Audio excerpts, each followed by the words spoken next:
Bonjour tout le monde et bienvenue pour l'épisode de juillet de mes chroniques pour le challenge du film de la semaine.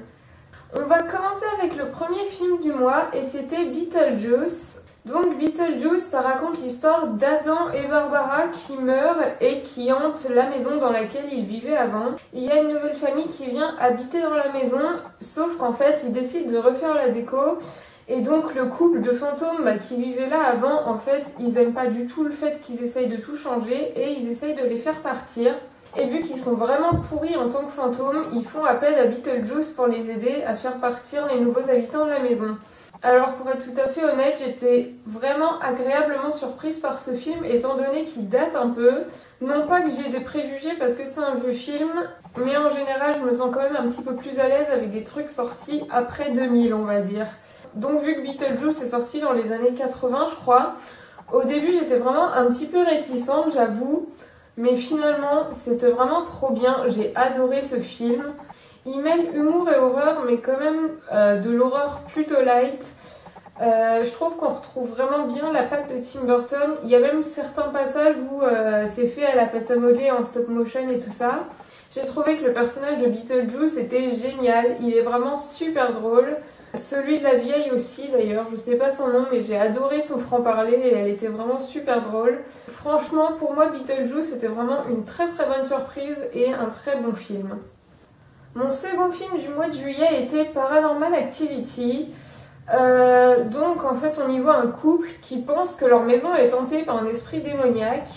Et donc du coup ils se décident à mettre des caméras partout et à tout filmer 24 heures sur 24 pour voir ce qui se passe pendant qu'ils dorment. Et aussi pendant qu'ils sont réveillés d'ailleurs.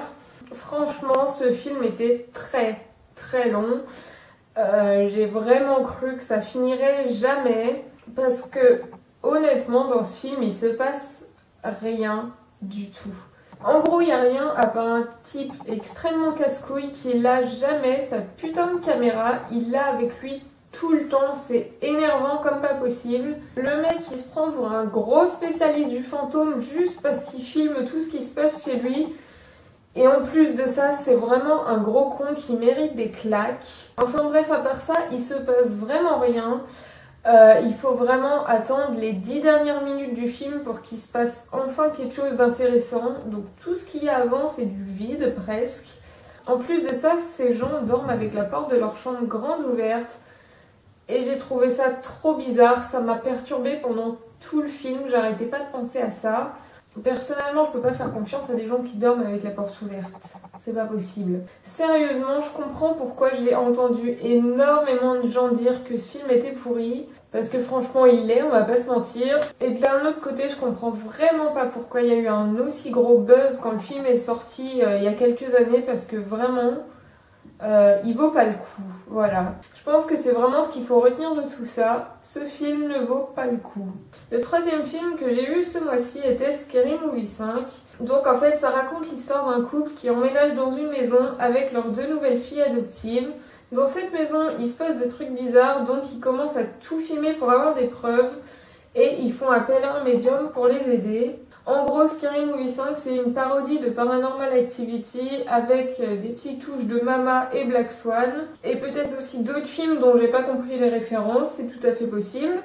Franchement, comparé au précédent Scary Movie, il est quand même un niveau en dessous, je trouve. Même s'il reste quand même assez drôle. Mais concrètement, je pense qu'essayer de faire de l'humour en parodiant Paranormal Activity, c'est une très mauvaise idée. C'est vraiment pas un humour qui est très efficace parce qu'il n'y a qu'à voir ce qui s'est passé avec Ghostbusters. C'était une grosse bouse. Même si Scary Movie reste quand même largement au-dessus, on est bien d'accord, parce qu'on peut pas faire pire que Ghostbusters. Enfin bref, tout ça pour dire que Scary Movie 5 est quand même pas trop mal, mais les précédents étaient vraiment beaucoup mieux. Et enfin, le dernier film que j'ai vu au mois de juillet était Apollo 18. En fait, Apollo 18 devait être le dernier voyage vers la Lune et finalement il a été soi-disant annulé pour des raisons budgétaires. Et en fait, il a quand même eu lieu en secret l'année suivante. Donc du coup, il y a 3 astronautes qui sont envoyés en mission vers la Lune et il leur arrive plein de trucs trop bizarres. Des trucs tellement bizarres qu'ils n'ont plus jamais envoyé personne là-haut après ça. Et les images qui sont retrouvées révèlent des choses que la NASA essayait de cacher depuis 40 ans. Donc en fait, Apollo 18, c'est un film en format found footage. donc comme le projet Blair Witch et tout et tout. Et donc on retrouve nos 3 amis astronautes qui partent en mission vers la Lune. Ils sont censés y aller pour installer des trucs. Je sais plus ce qu'ils doivent installer, mais ils doivent installer des trucs. Et en fait, petit à petit, ils se rendent compte que leur mission c'était un gros mensonge et qu'ils sont absolument pas là pour installer des trucs.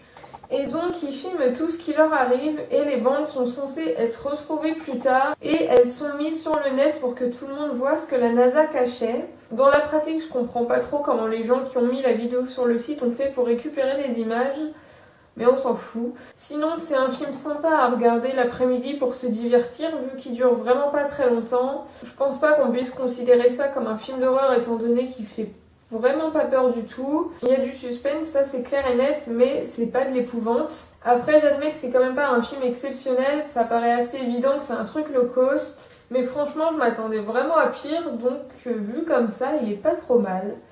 Et donc, c'est ainsi que s'achève ma chronique de juillet pour le challenge du film de la semaine. Et bien sûr, on se retrouve le mois prochain pour les films du mois d'août.